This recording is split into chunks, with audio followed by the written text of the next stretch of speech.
बहुत महत्वता होती है, परंतु हम उसे गवा देते हैं महाराज, हर क्षण को हम गवा देते हैं। तो प्रहलाद जी ने कल के प्रसंग में यही कहा था कि अरे भक्तों, तुम यह क्यों नहीं सोचते हो कि आश्रम में रहकर तुम करोगे क्या? तुम्हें जीवन में 100 वर्ष मिले हैं और 100 के 100 वर्ष आपके ऐसे ही निकल जाएंगे। बोलो राधे राधे। आपके 100 के 100 वर्ष निकल जाएंगे। तो वह कहते हैं कि क्या करें? तो वह कहते हैं नाम संकीर्तनम यश, केवल भगवान के नाम का संकीर्तन करना चाहिए, भगवान के नाम का संकीर्तन करना चाहिए। क्यों? क्योंकि कलयुग में केवल नाम संकीर्तन ही एक ऐसा साधन है जो हमें इस धराधाम से, इस 84 के चक्कर से मुक्त कर सकता है। और वह 84 का चक्कर क्या है? तो बोले कि 84 का चक्कर कुछ और नहीं, पुनरपि जननम पुनरपि मरणम पुनरपि जननी जठरे शयनम। अर्थात आपका जन्म हुआ, जन्म होकर आपने जीवन व्यतीत कर दिया, जीवन व्यतीत करने के उपरांत फिर आपने पुनः आपकी मृत्यु हो गई, मृत्यु होने के बाद फिर से आपका जन्म हुआ, फिर ऐसे ही 84 का चक्कर चलता रहा।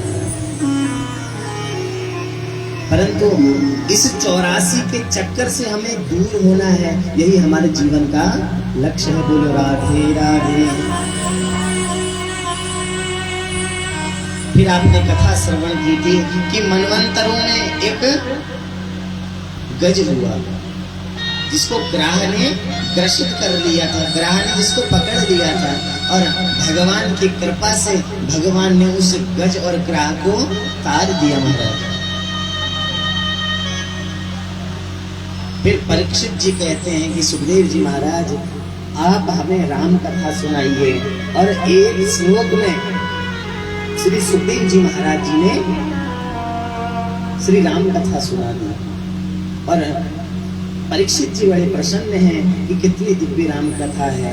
उसके बाद क्या हुआ कि एक अध्याय में चंद्रवंश की श्री श्याम कथा सुना दी। अब यहाँ पर परीक्षित बोल पड़े कि महाराज, आपने सूर्य वंश हमें विस्तार से नहीं बताया, परंतु चंद्रवंश हमें विस्तार से सुनना है। और इसी चंद्रवंश में हमारे कन्हैया का जन्म हुआ है। किसका? कन्हैया का जन्म हुआ है महाराज। तो कहते हैं कि एक बार मनु और शत्रुपा साथ थे, स्वयं वो मनु और शत्रुपा, उन्होंने भगवान का पूजन किया, आवाहन किया, और भगवान ने उन्हें जब आशीर्वाद दिया तो आशीर्वाद स्वरूप उन्होंने कहा कि हमें किसकी प्राप्ति हो?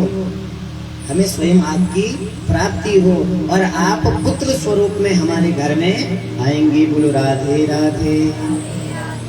भगवान कहते हैं अवश्य मैं पुत्र बनकर तुम्हारे घर में आऊंगा। और मनु शत्रुपा ही देवकी और वसुदेव बने हैं, और भगवान ही श्री कृष्ण बनकर अवतरित हुए हैं। और फिर क्या हुआ कि उग्रसेन की एक संतान, जिसका नाम क्या है? कंस।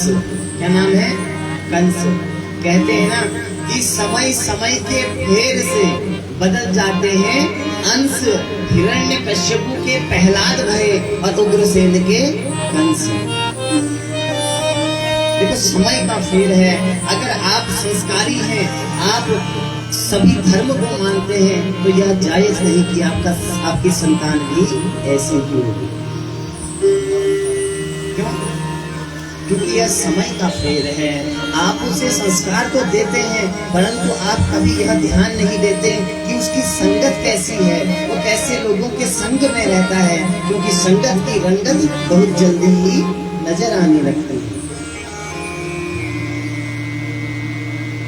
और क्या हुआ कि समय समय के फेर से बदल जाते हैं अंश।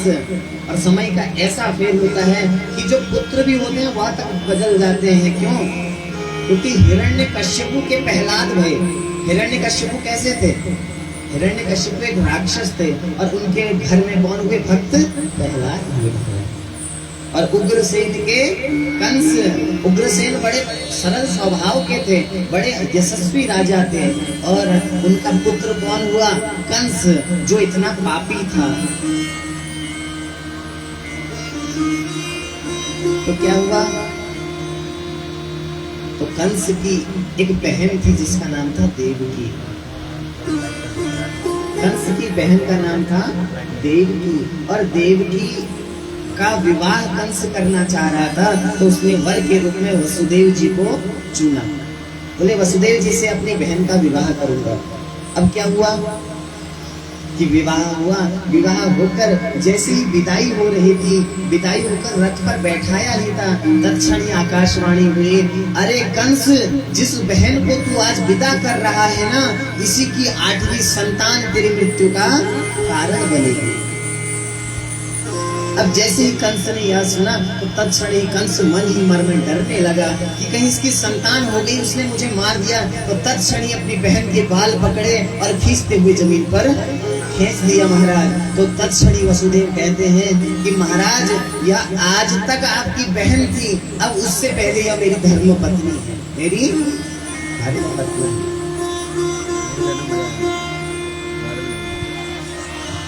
कहते हैं ना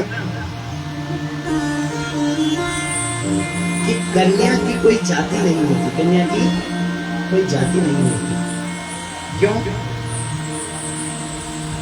क्योंकि वो एक घर को नहीं अपितु 2-2 घर को संभालती है।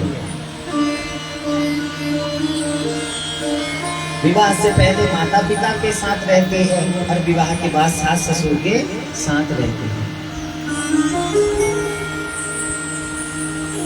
इसलिए कन्या का एक नाम दुहिता भी है। क्या है? दुहिता। कन्या को दुहिता भी कहते हैं। क्यों? दु मतलब होता है दो, और हिता मतलब होता है कल्याण करने वाली, अर्थात जो 2 परिवारों का कल्याण कर दे उसे दुहिता कहते हैं। क्या कहते हैं? दुहिता। तो स्त्री का एक नाम दुहिता भी है। जैसे आपने सुना होगा कि ब्राह्मणों का एक नाम होता है विप्र। क्या होता है? विप्र। और उनका एक नाम होता है द्विज।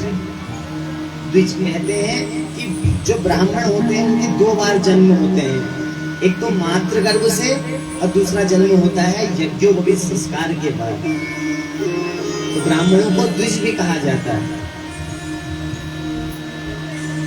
तदुपरांत फिर आपने सुना कि किस प्रकार जब नीचे वसुदेव जी ने देखा कि मेरी धर्मपत्नी को मार रही है, तो तत्क्षणी वसुदेव जी कहते हैं कि महाराज, इनकी जो भी संतान होगी ना, वो मैं लाकर आपको दूंगा। और लाकर दूंगा यह कहा तो वह कहने लगा यदि तुमने झूठ बोल दिया तो उसने क्या किया, उन दोनों को ही अपने कारागार में डाल दिया कि मेरे सिपाही वहां रहेंगे, और यदि कोई संतान होगी तो बच्चे रोएंगे, रोने से मैं उसे पकड़कर जमीन में पटक कर मार दूंगा। बोलो राधे राधे। तो वसुदेव जी की एक संतान हुई। तत्क्षण ही जब वसुदेव जी ने देखा तो वसुदेव बड़े दुखी हुए और दुखी होकर कंस के पास ले गए। कंस ने पटक कर जमीन पर मारा और तत्क्षण ही क्या हुआ, वह बालक मृत्यु को प्राप्त हुआ। ऐसे एक संतान हुई, 2 संतान हुई, 3 संतान हुई, 4, 5 संतान हो गई, अभी तो 6 संतान हो गई, और 7वीं संतान होने वाली थी।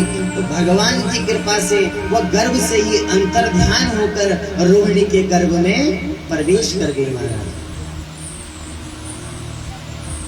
7वें गर्भ में वसुदेव जी कहते हैं कि जो गर्भ था ना, वो गर्भ में ही नष्ट हो गया। बोलो राधे राधे।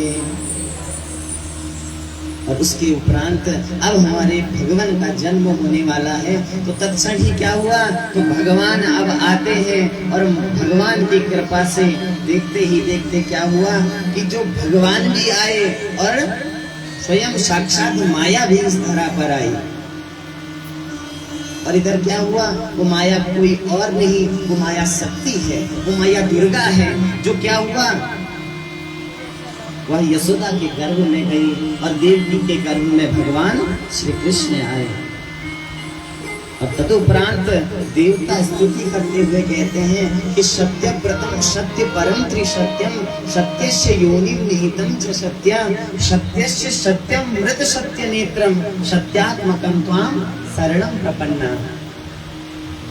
इस धरा पर यदि कोई सत्य है तो वह कोई और नहीं अपितु मेरे भगवान ही सत्य है। इस प्रकार देवता स्तुति करते हैं और स्तुति करने के उपरांत आज मेरे भगवान का जब जन्म हुआ ना तो तत्क्षणी क्या हुआ, सब बरसात हो रही थी, भादव का मास चल रहा था, कृष्ण पक्ष चल रहा था, निरंतर बरसात हो रही है, कृष्ण पक्ष चल रहा है, अष्टमी तिथि आई, अष्टमी तिथि की हर्षण योग आया, रोहिणी नक्षत्र आई और उसमें मेरे भगवान का जन्म हो गया। बोलो कृष्ण कन्हैया लाल की।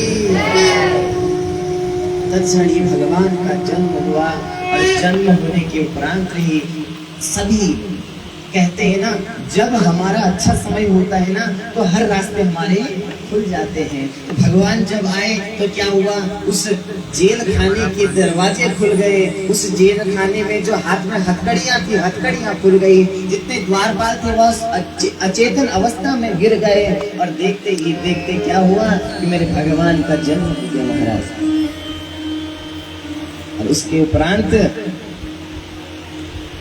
तत्क्षणी फिर क्या हुआ कि आकाशवाणी हुई कि जो यह संतान है ना, इस संतान को तुम ले जाना, नंद गांव में नंद बाबा रहते हैं, नंद बाबा के घर में कन्या का जन्म हुआ है, उस कन्या को ले आना और इन्हें वहां छोड़ाना। बोलो राधे राधे।